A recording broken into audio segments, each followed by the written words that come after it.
ओम शांती.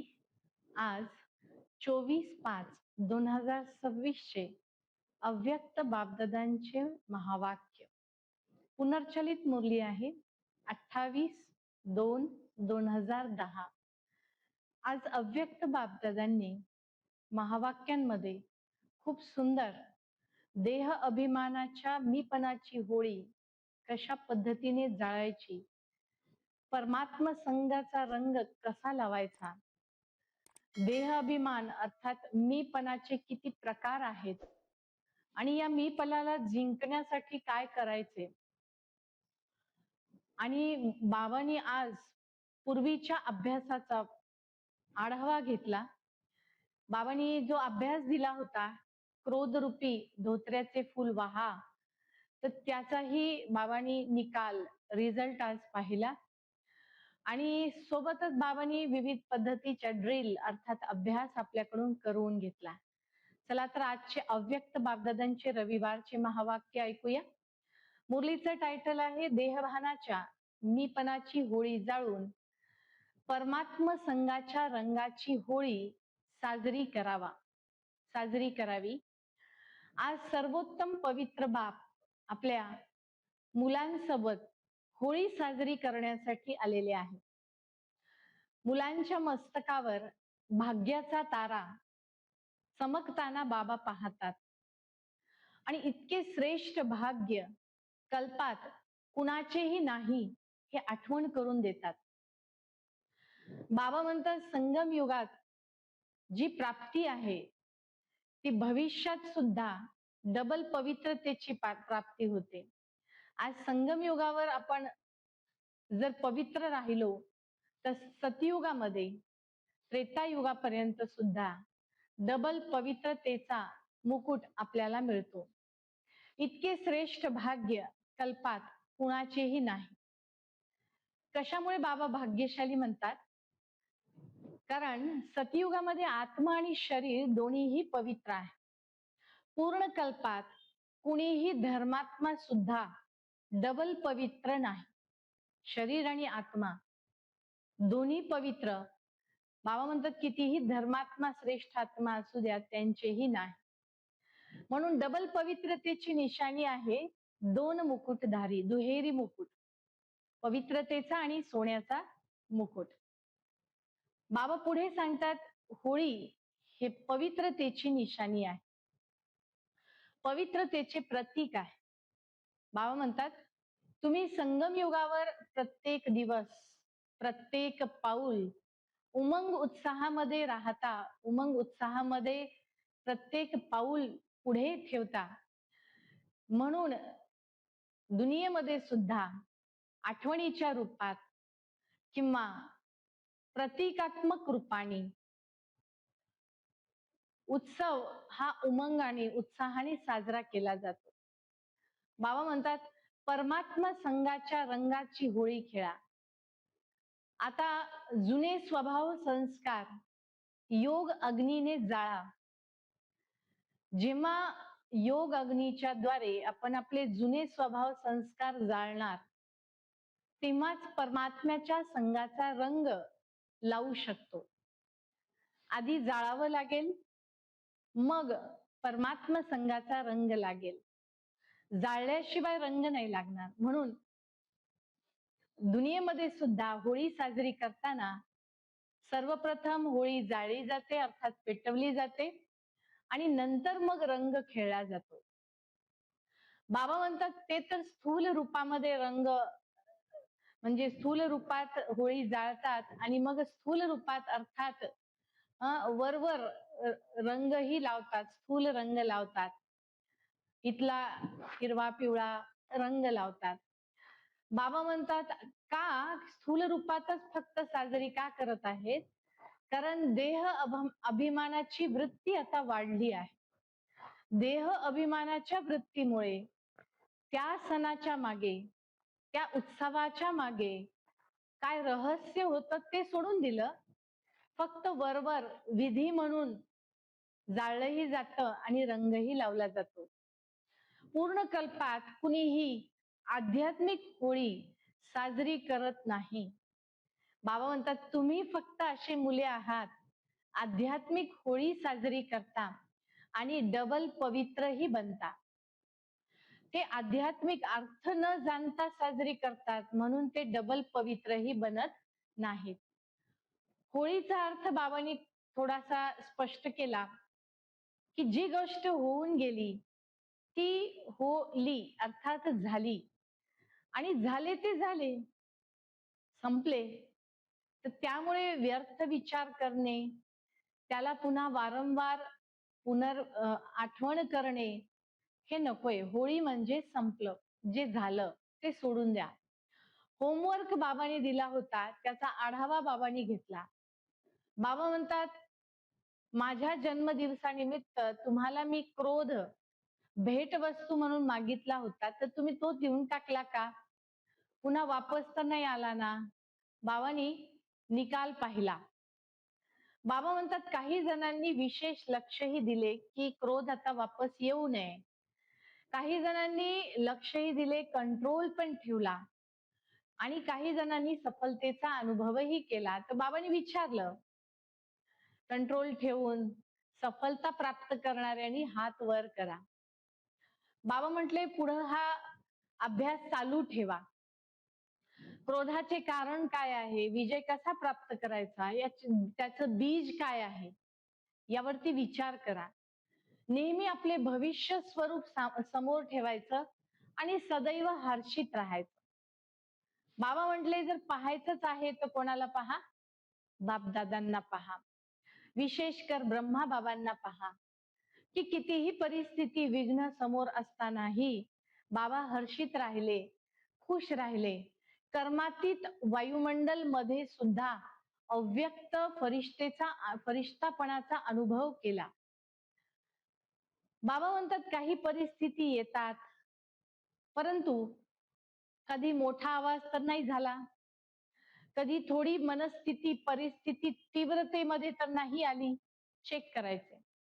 कारण अशा गोष्टी समोर जेव्हा येतील तेव्हाच तर आपल्याला कळेल की आपण त्या गुणास किती धारण केलं, त्या अवगुणास, क्रोध या अवगुणास किती सोडलं. समोर गोष्टी आल्या तरच विजयी बनण्याची संधी आहे. गोष्टींचं काम आहे येणे आणि आपलं काम आहे ज्ञानाच्या आधारे त्या गोष्टींवरती विजय प्राप्त करणे. आज बापदादांच्या मनामध्ये, हृदयामध्ये एक आशा आहे मुलांच्या प्रती. बाबा म्हणतात विचारू का, करणार का? प्रत्येक मुलास सदैव उमललेले गुलाबाचे हर्षित पुष्प बाबा पाहू इच्छितात. किती सुंदर वाक्य आहे. प्रत्येक मुलाला बाबांची आशा काय आहे? सदैव उमललेले गुलाब पुष्प पाहू इच्छित आहेत. बाबा म्हणतात भाग्यवान आहात, आनंदी राहा. मला आनंदी राहायचंय आणि माझं भाग्य मला लक्षात ठेवायचंय, ही स्मृती ठेवायला हवी. बाबा म्हणतात जसे पवित्र बनणे असंभव वाटत होते, परंतु सर्वांनी संभव करून दाखवले, आता ते सहज वाटते. तसेच या क्रोधावर विजय प्राप्त करणे सहज करून दाखवा. यावर्षी क्रोध जीत बनून दाखवा. अवघड तर नाही ना? पुढे तणाव येण्याचे कारण बाबांनी सांगितले. तणाव येतो देह अभिमानामुळे. देह अभिमान, अभिमान पण एक प्रकारचा नाही. मी शब्द अभिमानाचा पण आहे. सॉरी, मी शब्द अपमानाचा पण आहे. मी शब्द नाराजगीचा सुद्धा आहे. 3 ठिकाणी मी पण येतो. अभिमान, अपमान आणि नाराजगी. तर बाबा म्हणतात या मीपणाला योग अग्नीने जाळा. योग अग्नी, ईश्वराच्या आठवणीची तीव्र अग्नी. बाबा म्हणतात पहिला नंबर तर निश्चित झालेला आहे, पण आता प्रथम श्रेणीमध्ये येण्यासाठी पुरुषार्थ करा. हिम्मत आहे का? या जन्माचा तीव्र पुरुषार्थ अनेक जन्माचं भाग्य बनवणार आहे.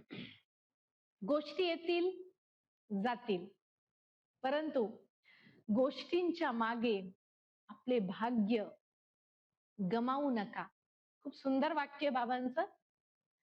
बाबा म्हणतात परिस्थिती, गोष्टी, विघ्न येतील आणि जातील, पण या परिस्थितीमध्ये, विघ्नांमध्ये आपल्याला आपले भाग्य गमवायचे नाही. बापदादा सर्वांना ड्रिल करू इच्छितात. व्यायाम, अभ्यास, मनाचा अभ्यास. चारही बाजूंनी परिस्थिती कोणतीही येऊ, पण 1 सेकंदामध्ये एकाग्र होऊ शकता का?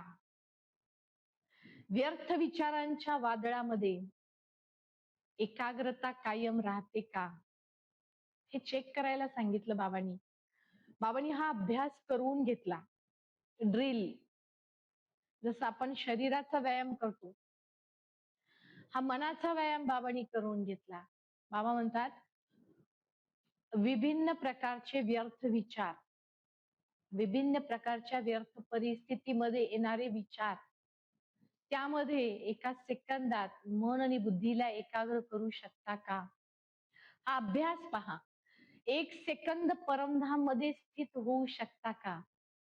1 सेकंदात ब्रह्माबाप समान फरिश्ता स्वरूपाचा अभ्यास करू शकताय का? मी मास्टर सर्व शक्तिवान आहे, सर्व शक्ती माझ्या नियंत्रणात आहेत, हा अभ्यास करू शकताय का? 1 सेकंदात. मन नियंत्रणात आहे का हे चेक करायला सांगितलं बाबांनी. बाबांनी सांगितलं की वारंवार स्वतःची सूक्ष्म चेकिंग करा, कारण शेवटचा पेपर 1 सेकंदाचा असणार आहे आणि त्या 1 सेकंदाच्या पेपरमध्ये जर पास व्हायचं असेल तर आता आपल्या मन बुद्धीला 1 सेकंदात एकाग्र करता आलं पाहिजे. पुढे बाबांनी सांगितलं नेहमी सुविचार लक्षात ठेवा की मला आनंदी राहायचे आहे आणि आनंद वाटायचा आहे. खुश रहना है, खुशी बांटना है. आनंदी राहायचं आहे आणि आनंद वाटायचा आहे. दिल खुश मिठाई खा. जेव्हा आपण आपलं अंतःकरण मन सदैव खुश ठेवू तेव्हा रोग बिमारी होणार नाही.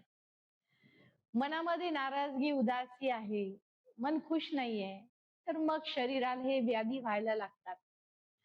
तर बाबांनी आज सांगितलं दिल खुश मिठाई खा, तर रोग होणार नाहीत. आणि मग बाबा सांगतात सदैव लक्षात ठेवा आनंदात राहायचंय आणि आनंद वाटायचा आहे.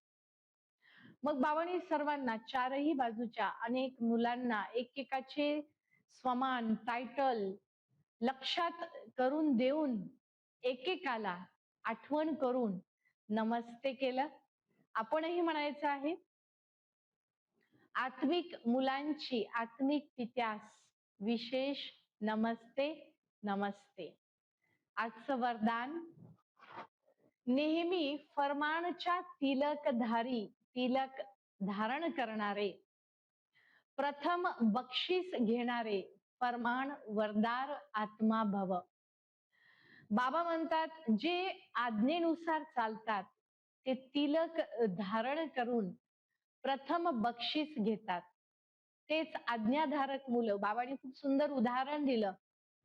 जसं सीतेला सांगितलं होतं की लक्ष्मण रेषेच्या मध्ये राहा, आदेश होता की लक्ष्मण रेषेच्या मध्ये बसा.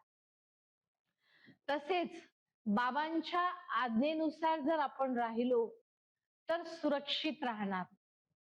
मग कोणतेच रावणाचे संस्कार आपल्यावरती वार करू शकणार नाहीत. बाबा म्हणतात आता वेळ व्यर्थ घालवायचा नाही.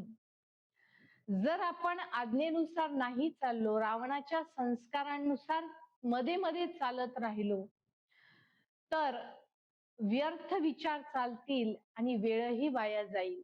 म्हणून बाबांच्या फरमान अर्थात आज्ञेनुसार चालायचं आहे. आजचा सुविचार कुणाशीही लगाव आहे तर तो लगाव पुरुषार्थात आळशी बनवायला लागेल. आळस अवश्य येईल. म्हणून कुणाशीही अति लगाव ठेवायचा नाही. आजचा अव्यक्त इशारा, अचल अडोल एकरस स्थितीचा अनुभव करण्यासाठी 111 अर्थात सृष्टीच्या आधी काळापासून येण्यासाठी, 1 तारखेपासून येण्यासाठी ब्रह्मा बाबांकडे आपल्याला पाहायचं आहे. ब्रह्मा बाबा गोष्टींकडे पाहत नव्हते, तर शिव बाबाकडे पाहायचे. म्हणूनच ते नंबर 1 बनले. तर आपल्याला ब्रह्मा बाबांचं अनुकरण करायचं आहे. फक्त शिवबाबांना पाहायचं आहे, अन्य गोष्टींना पाहायचं नाही. तर या सर्व गोष्टींचं विस्तृत विश्लेषण आज बाबांनी महावाक्यांमध्ये केलेलं आहे की देह अभिमान अर्थात मीपणाची होळी जाळायची आहे.